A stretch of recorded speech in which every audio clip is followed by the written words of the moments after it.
Sanghya Samajwadi Forum, associated with influential Madhya-based leader Upendra Yadav and Naya Shakti Party led by prominent leader Baburam Bhattarai, have made the official announcement of their merger to form a new party, Samajwadi Party Nepal. We at this time can only hope that the union of these two stalwarts of Nepalese politics does not just carry circumstantial significance, but does augur well in the long run for national politics. Good morning, I am Prarambha Dahal. Let's begin with the main stories. Sanghya Samajwadi Forum and Naya Shakti Party announced their official merger to form Samajwadi Party Nepal. Leaders of the new party say they would be a force to reckon with in national politics. The proposed university bill with the provision to remove Tribhuvan University office bearers leaves the stakeholders concerned, citing it might be an infiltration to academic freedom. Turkey's electoral body orders Istanbul's local elections be reheld after a shock opposition victory in March. President Recep Tayyip Erdogan's AK party questions the slim win by the opposition. And Manchester City back at the top of the English Premier League table following a 1-0 win against Leicester City. Title to be decided on the last game week of the season. Let us now begin with the latest national political updates.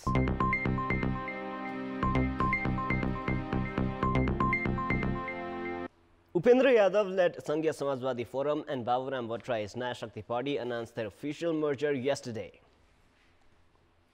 The leaders of two parties signed a 9-point agreement to officiate the unification amid a function held at the capital's Academy Hall.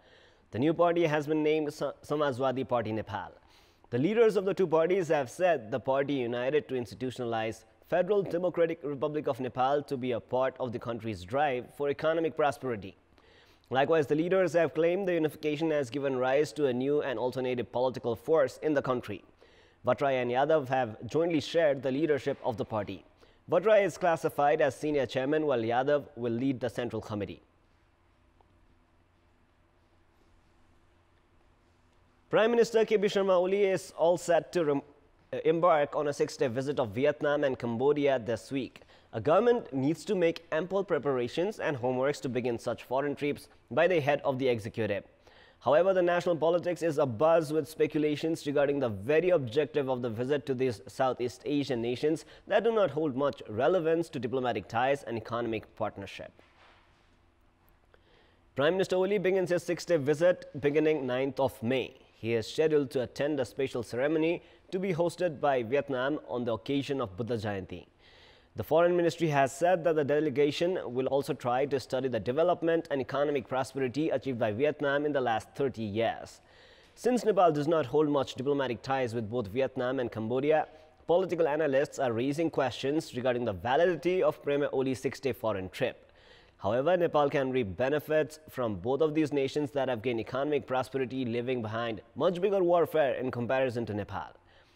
Meanwhile, the visit by the Prime Minister also seems ill-timed as it is taking place at a time when the federal parliament is engaged in discussions on the government's recently unveiled policies and programs. The government also needs to announce the annual budget shortly based on the policies and programs. The discussion between the government and the opposition has intensified at the federal parliament regarding the recently announced policies and programs. The ruling lawmakers have defended the policies and programs while the main opposition, Nepali Congress, has flayed them. The main opposition has maintained that it is near impossible to implement the policies and programs. While defending the policies and programs, the ruling Nepal Communist Party lawmakers said that the policies and programs have embraced all the sectors and the focus should be on its effective implementation. Meanwhile, Rashtriya Janata Party Nepal, which has recently pulled out of the government, has said that unless the government amended the constitution, it would not achieve the projected prosperity.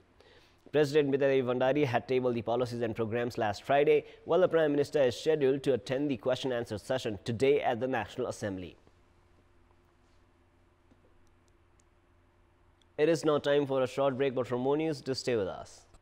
The bill for the University Act, which has the provision to remove Tribhuvan University office bearers, has left the stakeholders concerned, citing that the proposed bill is an infiltration into academic freedom. Academicians have stated legal institutions should carry out investigations on controversial officials instead of political interference. There are 11 universities in operation in the country. The government has registered the Education Act Amendment Bill which has a provision to remove officials at the 11 universities, including Tribhuvan University, Sanskrit, Kathmandu University, Purvanchal and Pokhara University, and their service commissions. Academicians are of the view that the provision interferes with the freedom of the academic sector. Meanwhile, the government has defended its move as an attempt to change acts that are against the sentiment of the Constitution. One of the sub-clauses in the proposed bill gives 1/4 of the lawmakers the right to register an application to the Chancellor of Universities to remove an irresponsible official. Academicians have specifically pointed out this provision as unnecessary and inappropriate. It is evident that the quality of education, management and governing system have deteriorated due to political appointments. Decisions made by officials have even weakened academic institutions and pulled them in controversy as well. Academicians have stated the government needs to work more towards ensuring appointment of worthy candidates and control political interferences in the educational sector instead of making the government more powerful. The Baglung Municipality Office was established 21 years ago. With the implementation of federalism, the municipality has been divided into 14 wards. In this context, we had asked the service seekers at the Baglung Municipality Office, how has the service delivery been like? Let us now take a look at what they had to say. Public voice. सिस्टमबाट चल्नुपर्छ भन्ने हाम्रो मान्यता हो र सिस्टमबाट चलाउनको लागि कोसिस गरिएको देखिएको छ र त्यही अनुसार गर्दै जाँदा परिवर्तन राम्रै आउला भन्ने हामीले आशा राखेका छौं। जनताहरूलाई चाहिँ दुःख शास्ति भोग्नु परेको छ, छिटो छरितो रूपमा काम चाहिँ सिर्जना भएको छैन। धेरै टाढा टाढाबाट मान्छेहरू यहाँ आइराखेका छन्, त्यसो हुनाले समयमा काम भएर फर्कन सकेका छैनन्। एकै दिनमा काम सकेर जान सक्ने स्थिति छैन। कहिले यो मिलेन, कहिले उ मिलेन, कहिले यस्तो भएन, उस्तो भएन।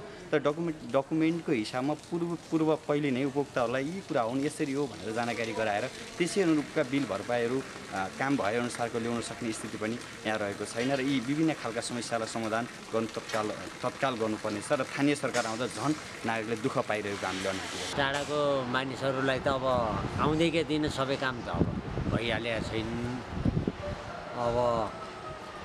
अब सुविधै छैन भनौँ भने केही सुविधा त पाइएको छ। खासै हामीले जति पाउनुपर्ने सुविधा नगरपालिकाबाट त्यति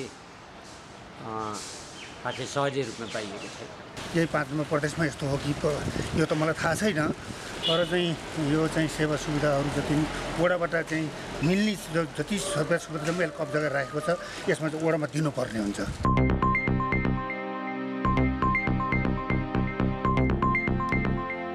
It is now time for our segment Public Pulse, where you text us with your opinion. Public Pulse. The question is, why has the price of vegetables skyrocketed? Your options are A, due to middlemen, B, lack of monitoring, and C, low supply. The voting is on. You can type NEWS, select your option A, B or C and then send it to 34001 to share your opinion with us. With this, let us move on to the sports news. Sports news. Manchester City have yet again climbed to the top of the English Premier League table following a 1-0 win against Leicester City. The win means the EPL title this season will be decided in the season's last game week. Manchester City stole 3 precious points against Leicester City in the match played at the Etihad Stadium.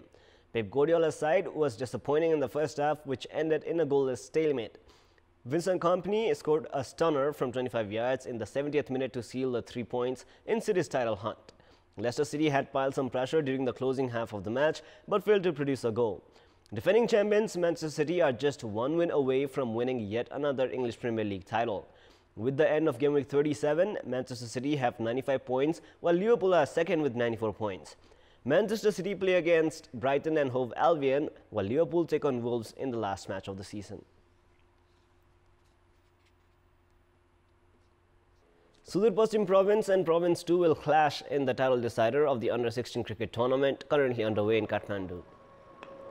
In the semi-finals played at the Tribhuvan University Cricket Ground, Province 2 defeated Province 3 by 4 wickets, while Sudur Paschim brushed aside Province 1 by 30 runs to reach the final. In the first semi-final, Sudur Paschim batted first after winning the toss and posted a total of 165 runs in the allotted 30 overs. Suhasaire top scored for Sudur Paschim with 43 runs, while Ashish Bhatta contributed 26 runs and Dipender Thakur added 25. Chasing a victory target of 166 runs, Province 1 were bowled out for 135 runs in 25.2 overs. Suman Sundas, who scored 44 runs, was the top scorer for Province 1. Einstein Rizal also contributed 31 runs to Province 1's total, while Simran Rai added 27 runs. In another semi-final, Province 3 opted to bat first after winning the toss and scored 121 runs in 30 overs, losing 9 wickets. Apart from Ashish Vatrai scoring 27 runs and Prasant Math adding 22 runs, all the other Province 3 batsmen were out cheaply. In reply, Province 2 chased down a victory target in 25 overs by losing 6 wickets. Meghraj Mahara's knock of 47 runs guided Province 2 towards the victory target. Nikhil Singh also scored 32 runs and Rohan Vishwakarma contributed 21 runs in Province 2's victory. The final between Sudur Paschim Province and Province 2 will be played today. It is now time for our special segment Sports Buzz.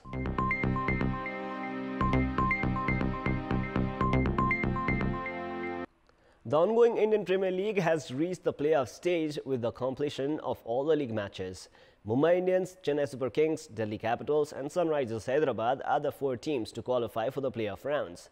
Mumbai Indians, Chennai and Delhi all finished with 18 points each, as it was the net run rate that separated the 3 teams, while Sunrisers Hyderabad finished 4th with 12 points. Chennai will host Mumbai in the first qualifier today, as the winner will storm into the finals. This will be followed by the eliminated clash between Delhi and Hyderabad tomorrow. The loser of the first qualifier will clash against the winner of the eliminator on Friday for a place in the finals.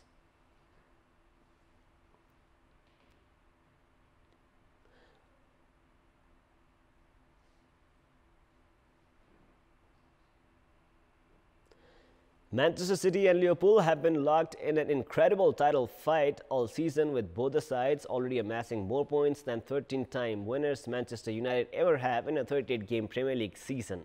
City won the league last season with 100 points, but before this campaign, Liverpool's highest points haul was 86 when they were runners-up in 2009. Whoever finishes second this season will have the most points of any runner-up in the English Premier League era.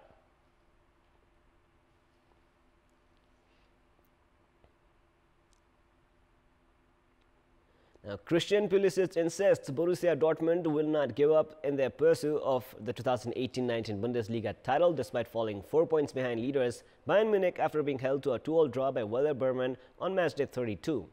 Dortmund surrendered a 2-0 lead in Bremen and must now win their 2 remaining games of the season against Fortuna Düsseldorf and Borussia Mönchengladbach, whilst hoping Bayern do not take more than 1 point from meetings with RB Leipzig and Eintracht Frankfurt.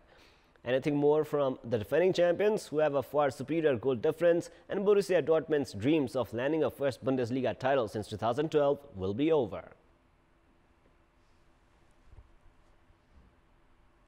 That is all for the moment. Our next English bulletin will air at 11 a.m. Keep watching Kantipur Television SD for more news and entertainment. Thank you for watching. Have a beautiful day ahead.